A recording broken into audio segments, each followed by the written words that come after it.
Media recognition from Bloomberg, Reuters, recycling trade publications. Patented process for 100% recovery of critical metals, including cobalt, lithium, nickel, manganese, aluminum. American Manganese is focused on recycling lithium-ion batteries for electric vehicles. American Manganese trades on the TSX Venture, AMY, the US, AMYZF, and Frankfurt 2AM. For more information, visit AmericanManganeseInc.com or phone me, Larry Ray, at 778-574-4444.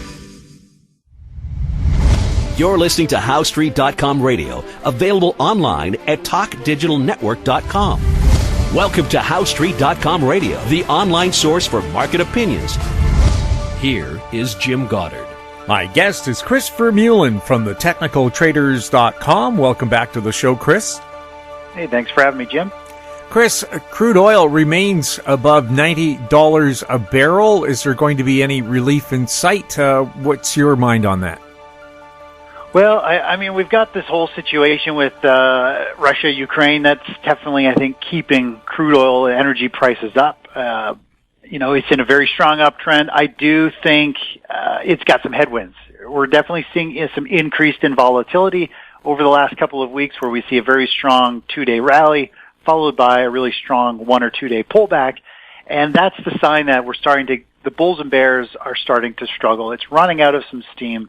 But really, the overall trend for crude is still in a very strong uptrend. It's above the 20-day moving average, hasn't broken any short-term support levels. Really, at this point, it is still primed and ready to rally, and there is potential here that we could see crude work its way up to $100, maybe even $110 per barrel, depending what happens with Russia and Ukraine going forward. So, you don't want to be shorting this, because if something happens, crude could spike very quickly.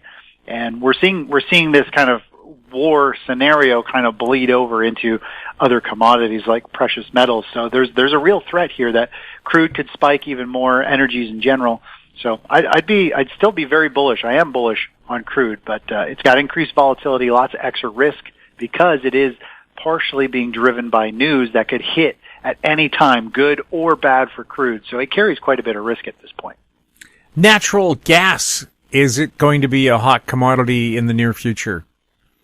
Well, it's been a wild ride for natural gas really since last August, and we've seen huge rallies, we've seen big sell-offs, and over the past 2 months, we've seen very strong rallies and collapses in the price.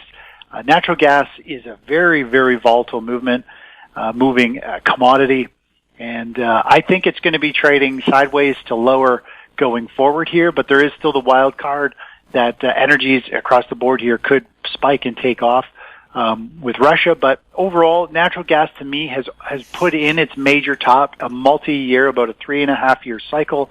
It put that in back in October, and now I think we're kind of on the downward swing of that, where I think it's going to slowly keep losing value over time, but it might hold this $4 to $5 range for a little while until there's some type of resolution, I think, with Russia and Ukraine. Lithium. The prices in China have skyrocketed this year. Is that going to be a continuing trend? I don't follow lithium too much, but I mean, when you take a look at the lithium stocks, they've been beat up pretty hard. They look like they're actually starting to build a base and start to rally, and I like to look at generally the stocks based around a commodity for a leading indicator of what's going to happen. So I do think we're going to see lithium stocks start to rally. I think that could spur on another big leg higher in lithium prices going forward. So that's all I see there in that market. But the equities, LIT, is the symbol for the lithium battery kind of tech sector. That's something I think to keep an eye on going forward. It hasn't turned into an uptrend yet, but it has all the signs and characteristics that it is on the verge of starting a new rally. And when it does, I think we're going to see a pretty dramatic rally to the upside of probably a 25 to 35% move. So it's definitely a sector, a pocket to keep your eyes on. What about other battery metals like cobalt, lead, and zinc? Yeah, I don't follow too many of those type of metals, but there is a mining ETF that carries a lot of industrial metal mining companies, and it's XME is the symbol, and it's been doing exceptionally well since the COVID crash. It's massive rally. And in the last several months, we've seen a sideways consolidation. And this week, the base metal mining stocks have broken out to all-time highs. They're one of the strongest sectors right now, and they're really just, I think, getting their traction for another significant run. We could see probably a 30-40% run in that sector as well, and that's usually a good sign for what the underlying base metals are going to be doing as well. And when you look across the whole spectrum, we're seeing miners across the board building bases and breaking out. For example, XME, which is base metals mining stocks, has broken to new highs as of this week. We look at the copper miners. The ETF for that is COPX, the COPX.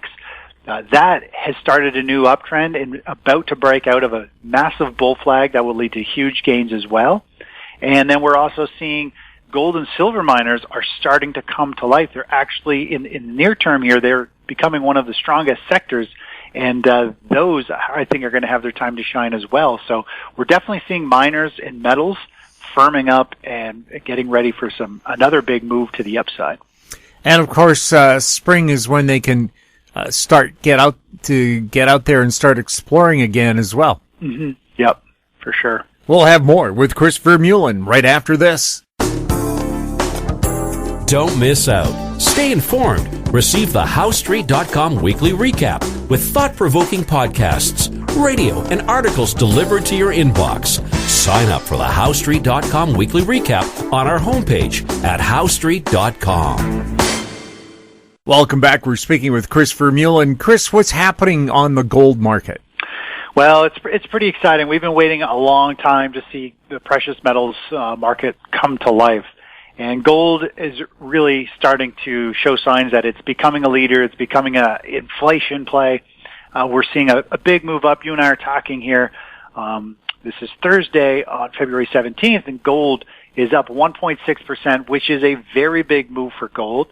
It has now broken two previous standout highs on the chart. From a technical standpoint, if you can break through two resistance areas, that means you've got really strong upward momentum. And the first pause or pullback from this point can be a great buying opportunity before it starts to take off and go higher. So we have seen gold commodity futures actually turn a corner here this week, and they're now starting a new uptrend, which is really exciting. And gold miners are starting to come to life as well. They're up pretty dramatically. They haven't broken two previous highs yet, but they're really only a day or two away from potentially doing that. And I think we're gonna see the precious metals sector and miners become the leading sector as we go forward here in 2022. And you and I have talked about this many times that this is probably going to be the year for gold miners. It just needs time to work itself out of this multi-year basing formation, and we're starting to see that. So it's pretty exciting. When you look at gold, silver, and the miners, they've had a very strong run. It is news-driven somewhat with Russia war. That's adding extra fuel. So you got to be a little bit aware that price has had a very strong run. It's gone straight up when you look at gold miners the last 4 or 5 trading sessions. So just be aware that there could be a short-term pullback, because what goes straight up on news, usually you give at least half of it back within a few days. And so it's got to digest that news. But I mean, these are looking really exciting to the upside for precious metals, physical bullion holders. All the precious metals sector is on this major turning point here that could be pretty substantial.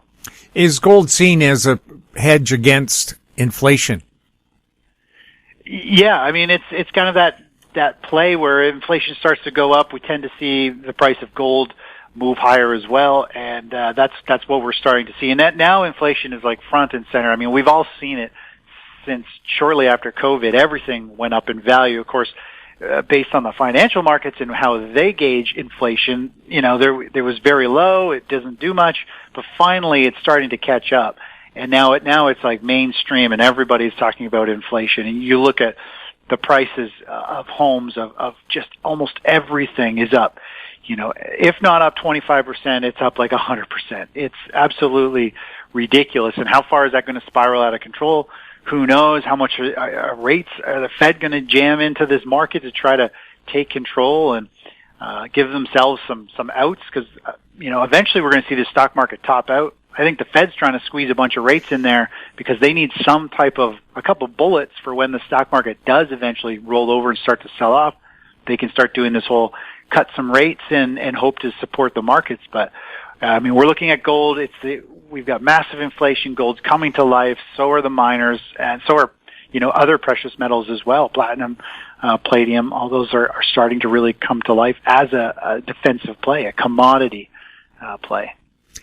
So many people are saying they feel the stock market has topped out or is topping out, and then we're in for a super major correction. Do you have a view on that?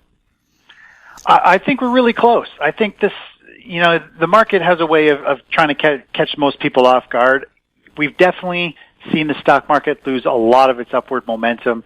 The large caps, the tech stocks, are showing very bearish chart patterns. They're very close to breaking down, and things could get pretty ugly. And we could be closer to a bear market than maybe a lot of people think. We might only be a month or 2 or 3 away from one if this market was to crack and break down from here. But there's still a possibility that we see another big rally in the stock market. We see it push up. But, there's this the weakening within this market is we are seeing the large caps, the tech stocks selling off. And that's where the majority of large investments are. They're not in the small cap stocks. The small cap stocks have already sold off and kind of broken down. And when you look at the market and all the different segments of the stock market, it's really interesting because the large caps, like the top 50 stocks, the tech stocks, are all down the most. And the small cap stocks have been holding up the best over the last week or two. And, you look at the high dividend paying stocks. They're holding up very well, yet, the general indexes are actually breaking down. We've got a very big disconnect telling us that where the big money is stored is starting to sell out of stocks. And I think they've already moved out of the small caps, which is what happened in 2021. We saw the Russell 2000 trade sideways. Most growth stocks traded much lower. Most growth stocks over last year are down 25 to 65%. And so I think last year was the unwinding of big money starting to deleverage, get out of these very volatile companies. And now we're at the point where, okay, now they're actually starting to liquidate their majority of their holdings, which are always in the large caps, the big dividend stocks, the top 50 stocks where they can, push their money in without moving the market too much. So there's a red flag out there that, big money is definitely liquidating and moving aside, and it hasn't broken down yet. But all the signs are there that we are very close to a major top in the stock market. Commodities tend to do very well at the end of a bull market for stocks, and that's what we're seeing right now is commodities are through the roof, and gold miners typically will take off and outperform for a couple of months, and they're just starting to take the lead, on the cusp of taking the lead here. So the picture's painted. You don't want to jump the gun. I'm not one to jump and predict and try and, jump in front of a moving train because the trend is still up. The market is digesting and it could easily go higher, but got to be aware that when it does break, this isn't going to be the buy the dip mentality. It's going to be, sell the break and look for a safe haven to be in when the stock market does collapse because there's a lot of other places that you could potentially be. You don't want to be holding any really equities, U.S. equities when the market collapses. What would you consider to be safe havens? Well, I like to look at a couple different buckets in terms of asset classes to move to. Typically, I'll look to a series of different bond ETFs. I like to focus on ETFs, so could be looking at bond ETFs or inverse bond ETFs because the bond bubble might have bursted, but there are ways to play the bond market, whether you're short treasury bonds or you're short potential corporate bonds or long bonds. It doesn't matter which side of bonds. When the market gets really nervous and starts to break down, the stock market, I like to look to take action in bonds. Doesn't matter if it's the long or short side of things.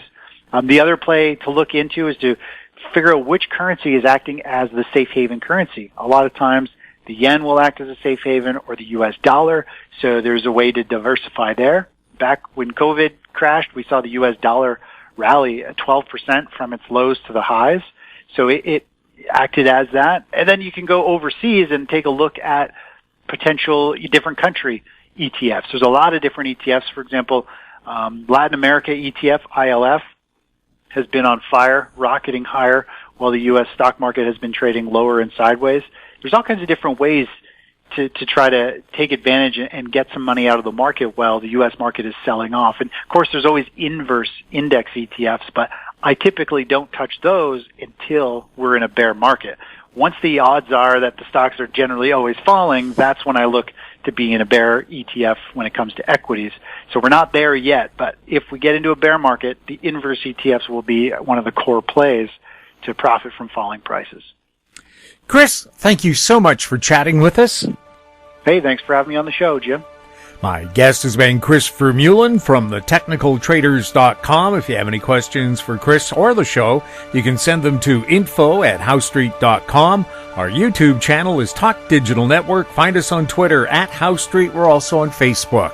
I'm Jim Goddard. Thank you for listening. Comments made on HowStreet.com radio are an expression of opinion only and should not be construed in any matter whatsoever as recommendations to buy or sell any financial instrument at any time. Available online at TalkDigitalNetwork.com. HowStreet.com radio is a production of HowStreet Media Incorporated.